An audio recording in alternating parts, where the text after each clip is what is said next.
나오신 주일 2부 예배에 나오신 여러분을 주님의 이름으로 사랑하고 축복합니다. 말씀을 나누기에 앞서서 잠깐 한 드라마 이야기를 해보려고 합니다. 여러분 혹시 지옥이라는 드라마에 대해서 들어보시거나 보신 적이 있으신가요? 지옥.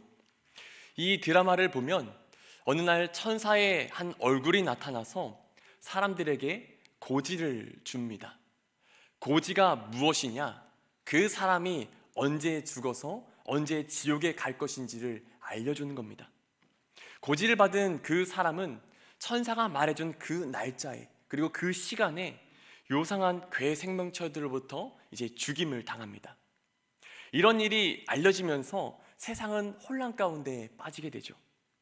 이때 정진수라는 한 청년이 등장해서 이것을 이용해서 새 진리회라는 종교 단체를 만듭니다.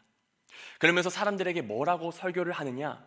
신께서 인간들에게 고지를 주시고 또 죽음을 주시는 그 이유는 우리로 하여금 죄를 짓지 않게 하기 위해서, 그래서 이 세상을 조금 더 정의로운 사회를 만들어 가게 하기 위해서 그러한 메시지를 주신 거다라고 설교하기 시작하죠. 그럴듯하지 않습니까? 이 말을 들은 많은 사람들이 이 새 진리회라는 종교 단체에 가입하게 됩니다. 근데 중요한 것은 이 드라마에서 고지를 받고 이상한 괴 생명체에게 죽임을 당하는 그 사람들을 보면은 이러한 생각이 들어요. 고지를 받은 저 사람들이 정말 다른 사람들보다 더 특별하고 흉악한 죄를 지었을까? 드라마 속에서 고지를 받고 죽음을 앞에 두고 있는 한 사람이 죽음을 앞에 둔 상황 속에서 가족들에게 이러한 이야기를 해요. 나는 정말 이렇게 죽을 만큼 큰 죄를 짓지 않았어. 정말 그 고지를 받은 사람들의 모습을 보면은 다 평범하게 살아가는 사람들임을 보게 됩니다.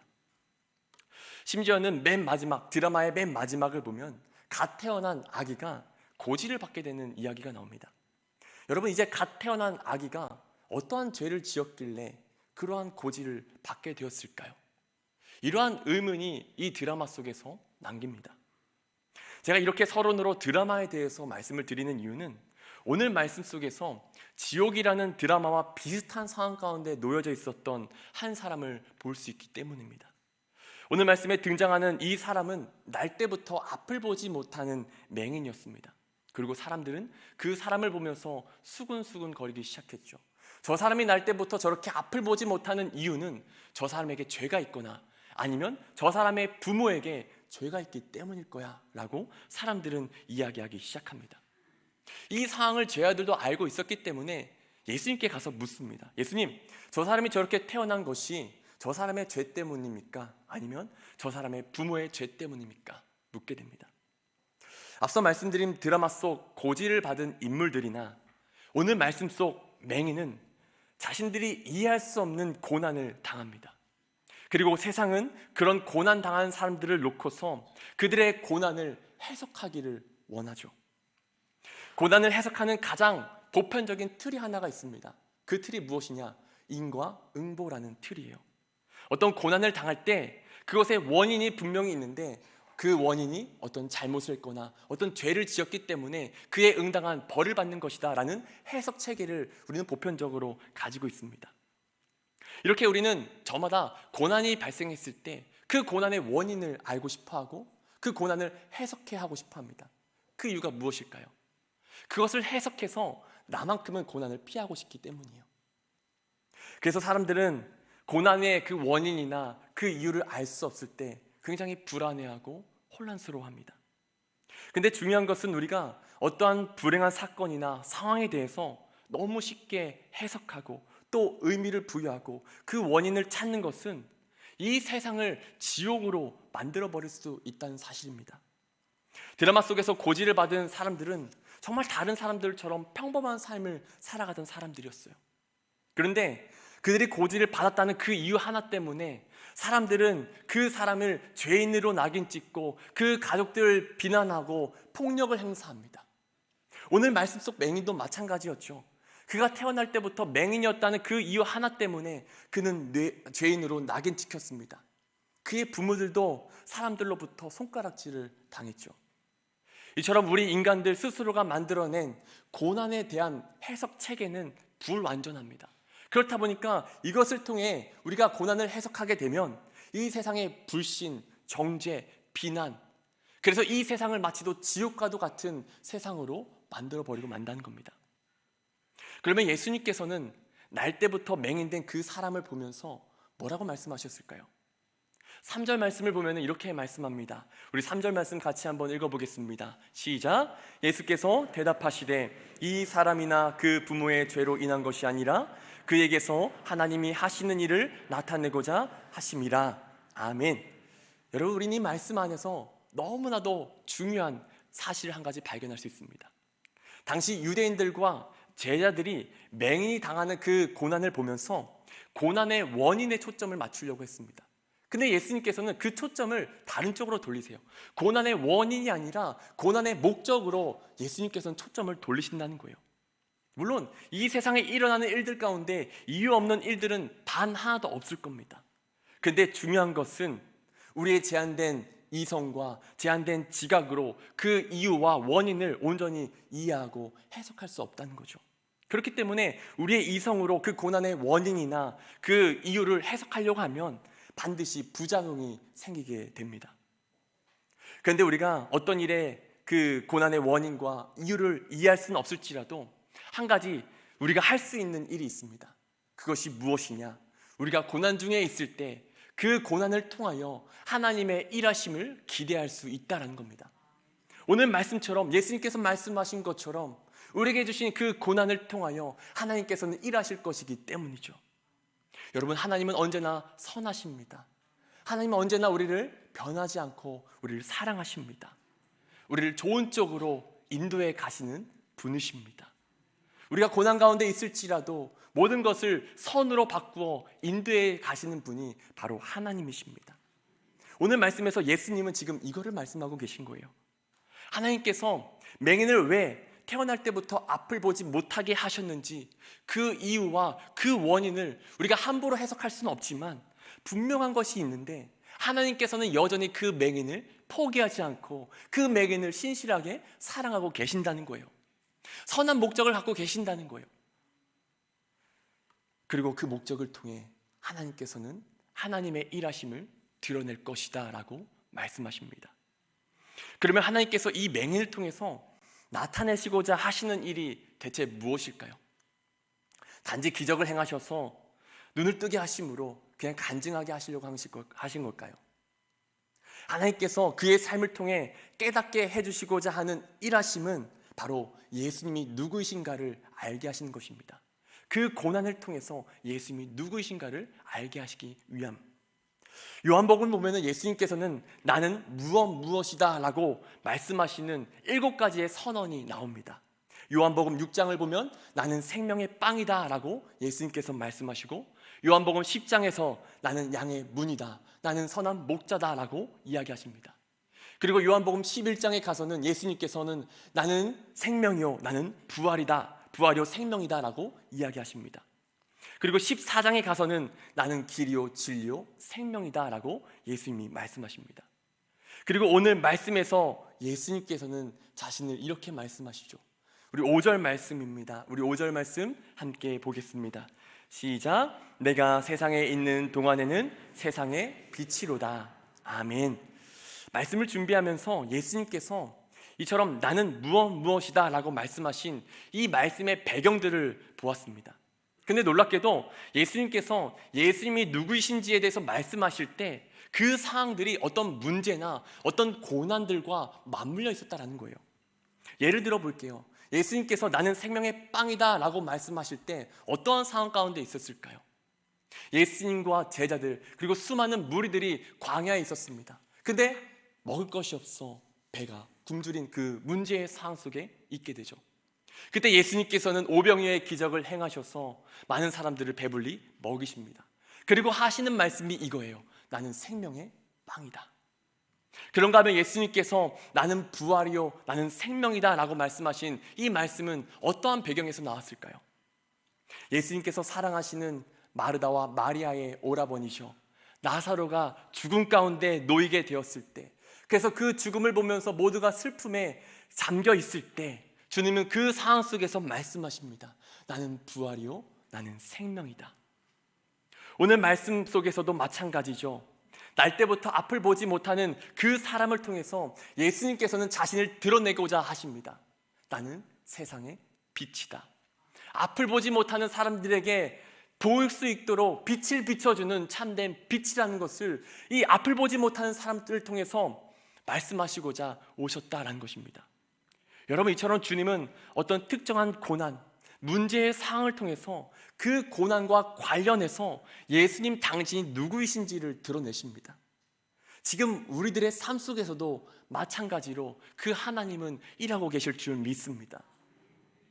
말씀 중에 저의 이야기를 해서 죄송합니다. 제가 동두천 교회에 오기 전에 저는 원래 다른 교회 부목으로 이제 가기로 되어 있었습니다. 충청도에 있는 한 교회였는데요. 가기로 했던 교회 담임 목사님과 이제 면접도 보고 어떤 사역을 할지도 이제 이야기를 하고 이제 집으로 돌아가서 수련 목회자로 있었던 교회 담임 목사님께 이야기를 했습니다. 그리고 담임 목사님과 이야기를 해서 작년 10월 31일이었죠.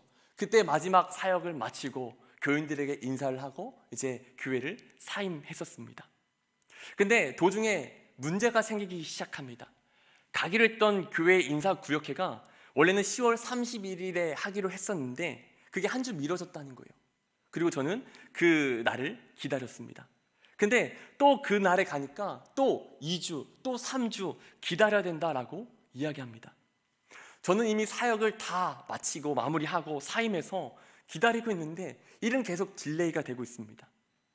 알고 봤더니 그 교회 장로님들 가운데 몇 분께서 코로나19로 인해서 교회가 지금 출석 인원도 많이 줄어들고 이미 교회 안에 부목사님들도 많이 있는데 굳이 부목사님을 또 한 번 뽑을 필요가 있느냐 반대를 해서 이게 일이 미뤄지고 있다는 거예요.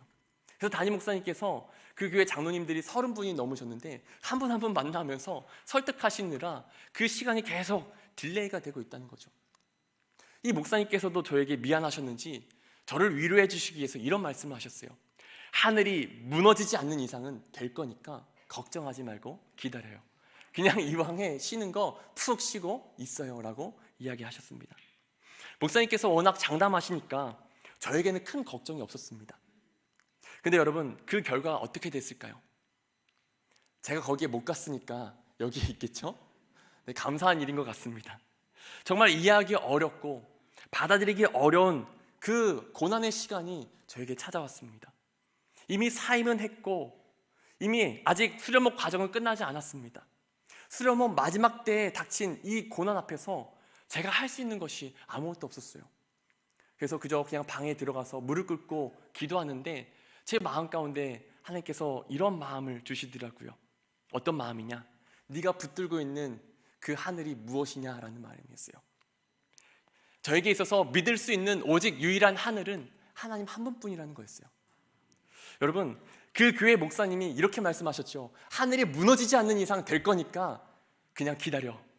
근데 여러분, 제가 붙들고 있던 그 하늘이 무너지고 말았습니다. 근데 놀랍게도 제가 붙들고 있던 그 하늘이 무너지는 고난이 저에게 찾아왔을 때 하나님께서는 제가 진짜로 바라봐야 할 하늘이 무엇인지를 보게 하셨어요. 여러분, 하나님께서 이 세상을 통치하시고 이 세상을 섭리로 인도하고 계신 줄 믿습니다. 제가 가지고 있는 그 고난을 통해서 하나님께서는 제가 붙들어야 할 진짜 하늘이 무엇인지를 보게 하셨습니다. 여러분, 혹시 여러분들의 삶 속에서도 이해할 수 없는 고난을 겪고 계신 분은 있지 않습니까? 하나님께서 여러분들의 그 고난과 아픔을 통해서 하나님이 어떠한 분이신지를 드러내실 줄 믿습니다. 물질의 고난을 당할 때 그 고난 속에서 물질의 주인이 누구이신지를 하나님께서 깨닫게 하실 줄 믿습니다. 우리가 육신의 질병으로 인해서 고난을 당할 때 우리의 생명의 주권이 누구인지를 하나님께서 그 고난을 통해서 깨닫게 하실 것입니다. 우리가 미래에 대한 염려와 근심 속에서 고난을 당할 때 하나님께서 우리보다 앞서가시며 우리의 길을 예비하시는 분이시라는 것을 그 고난을 통해서 깨닫게 하실 줄 믿습니다. 하나님께서는 우리가 겪고 있는 각각의 문제, 각각의 그 고난들을 통해서 하나님이 어떠한 분이신지를 깨닫게 하십니다. 여러분, 하나님은 한 분이십니다. 그런데 성경을 보면은 수많은 하나님의 속성과 수많은 하나님의 이름이 나오는 것을 보게 돼요.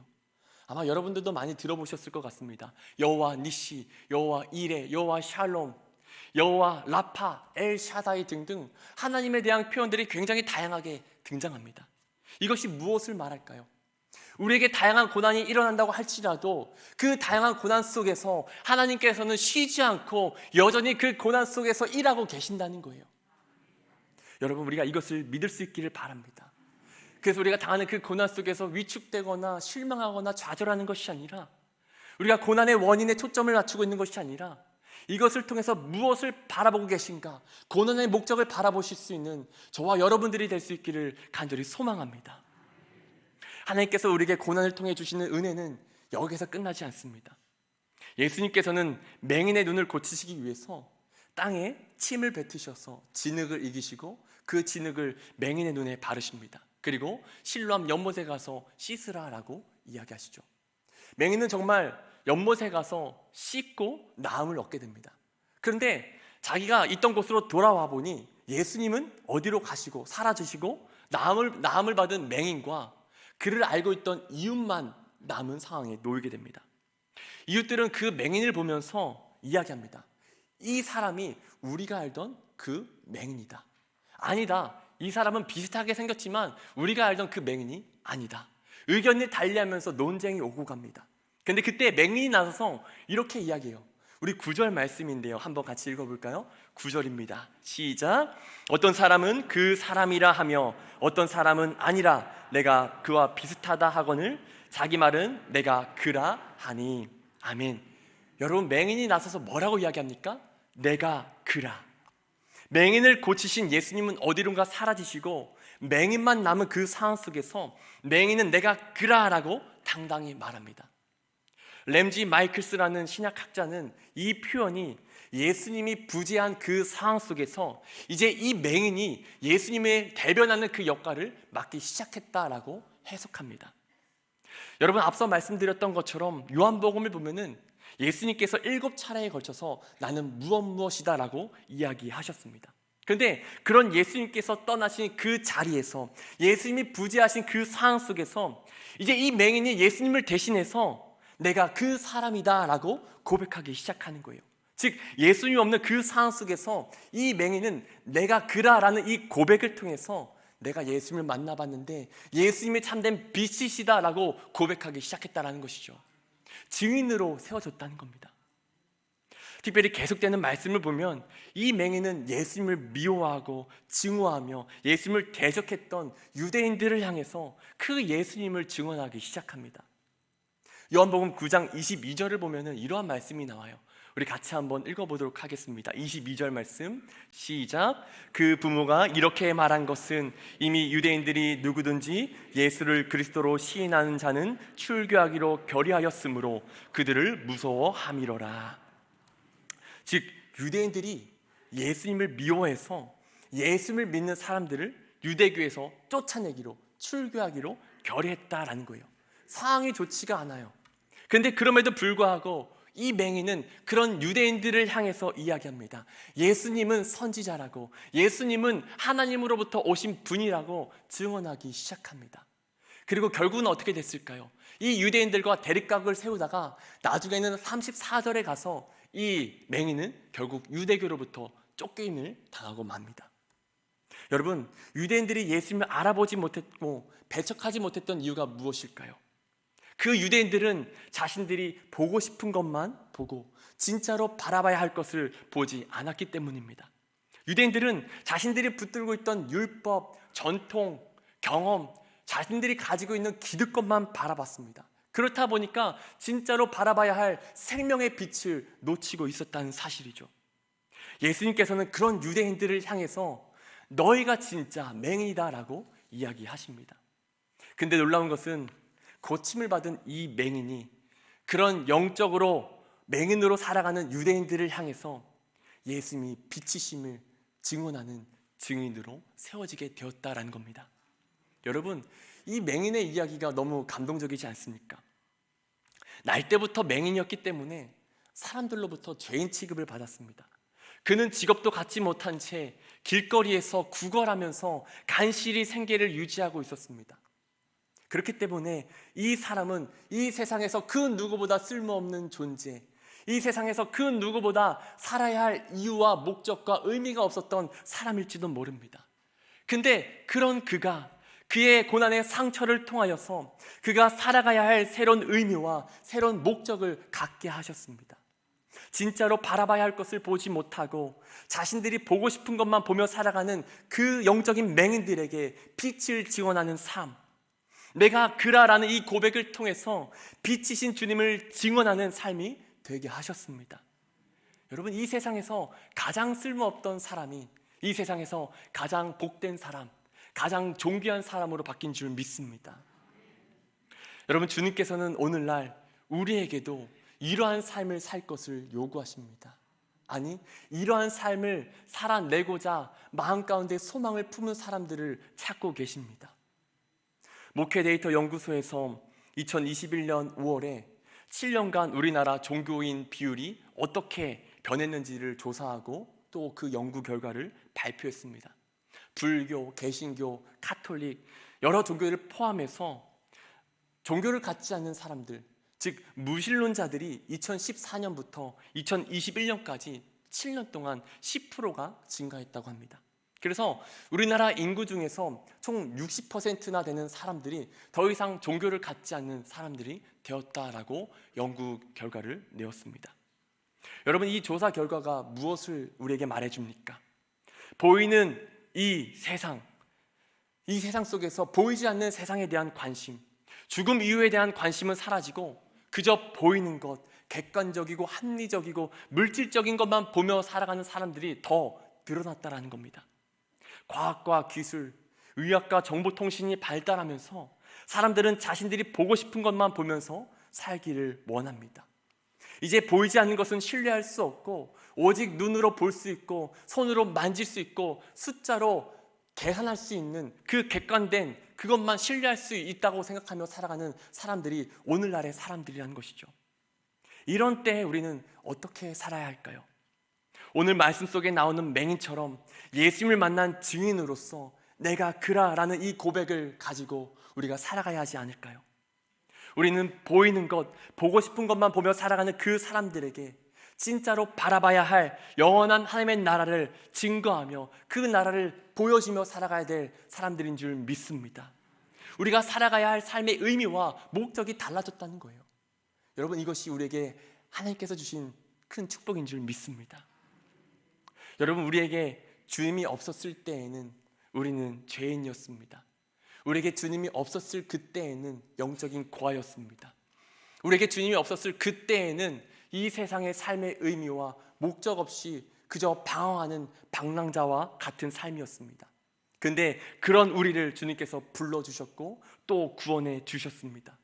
우리는 그 은혜에 반응해서 이제는 세상 속에서 내가 그라라는 이 고백을 가지고 하나님께서 우리로 하여금 보내신 그 삶의 자리에서 증인으로서 살아가야 될 줄 믿습니다.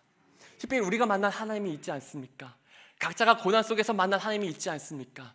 여호와 이레의 하나님, 여호와 샬롬의 하나님, 여호와 니시의 하나님, 여호와 라파의 하나님, 각자의 그 고백의 하나님이 있지 않습니까? 그 하나님을 우리의 삶의 자리에서 고백하며 증거할 수 있는 복된 증인들이 될 수 있기를 간절히 소망합니다. 말씀을 맺겠는데요, 오래전에 읽었던 책 중에 존 파이퍼라는 목사님이 쓴 암을 낭비하지 마세요라는 책이 있습니다. 이 책을 보면 이 목사님이 암에 걸리셔서 고난을 당하게 되십니다. 그런데 이분이 그 상황 속에서 그 고난의 원인, 고난의 아픔, 고난의 상처에 매여서 절망하거나 낙심하는 것이 아니라 오히려 그 고난 속에서 어떻게 하면 이 고난을 통해서 하나님께 영광을 올려드릴 수 있을까 고민하고 기도했다고 합니다. 그리고 결론적으로 내놓은 답이 이거예요. 암을 낭비하지 마세요. 우리에게도 동일한 것 같습니다. 이 세상을 살아가면서 우리는 때로 고난을 마주할지도 모릅니다. 각자가 서로 다른 고난을 마주할 거예요. 누군가는 가정이 깨어지는 고난을 맞이할지도 모릅니다. 누군가는 사업에 어려움을 겪는 고난을 맞이할지도 모릅니다. 누군가는 건강의 문제, 누군가는 관계의 문제 속에서 아파하고 눈물을 흘릴지도 모릅니다. 근데 여러분, 우리에게는 그 고난을 낭비하지 않았으면 좋겠습니다. 왜 나에게 이런 고난이 왔을까? 그 고난의 원인에 얽매이지 마시길 바랍니다. 다른 사람들이 내가 당하는 이 고난을 보면서 나를 뭐라고 이야기할까? 다른 사람들의 그 시선에 얽매이지 마시길 바랍니다. 내가 이 고난에서 과연 빠져나갈 수 있을까? 이 현실의 문제에 얽매이지 마시기를 바랍니다. 여러분, 고난의 원인과 고난의 현실과 다른 사람들의 그 시선에 얽매이는 것이 아니라 우리의 시선을 오직 주님께만 둘 수 있기를 바랍니다. 우리에게 주신 그 고난 속에서 하나님께서는 분명한 고난의 목적을 갖고 계신 줄 믿습니다. 그 고난을 통해서 우리에게 하나님이 어떠한 분이신지를 드러내실 줄 믿습니다. 여러분, 하나님은 우리를 자녀 삼아 주셨습니다. 우리를 자녀 삼아 주신 그 하나님은 결코 우리를 떠나거나 포기하거나 망하게 내버려 두시지 않는 줄 믿습니다. 우리가 고난 속에서 고난을 통하여 그 하나님의 위대하심을 경험하시고 그 하나님을 증언하는 복된 증인으로 살아갈 수 있기를 주님의 이름으로 간절히 축원합니다. 기도하겠습니다. 하나님, 감사합니다. 오늘도 우리에게 복된 날을 허락하여 주시고 온 마음과 온 뜻을 다해 우리의 주인 되신 그 하나님을 예배할 수 있도록 인도해 주셔서 감사합니다. 하나님, 우리가 이 세상을 살아갈 때 때로는 우리가 알 수 없는 고난을 맞이할 때도 있습니다. 그러나 사랑하는 우리 성도들, 주님 그 마음의 중심을 붙잡아 주시고 그 믿음을 붙잡아 주셔서 그 고난 속에서 주님을 바라보게 하여 주시고 주님과 함께 그 고난을 이겨내는 귀한 삶이 될 수 있도록 인도하여 주시옵소서. 그것을 통하여 우리가 하나님을 경험하게 하여 주시고 하나님을 증거하는 증인으로 살아갈 수 있도록 축복하여 주시옵소서. 감사드리며 예수님의 이름으로 간절히 기도드렸습니다. 아멘.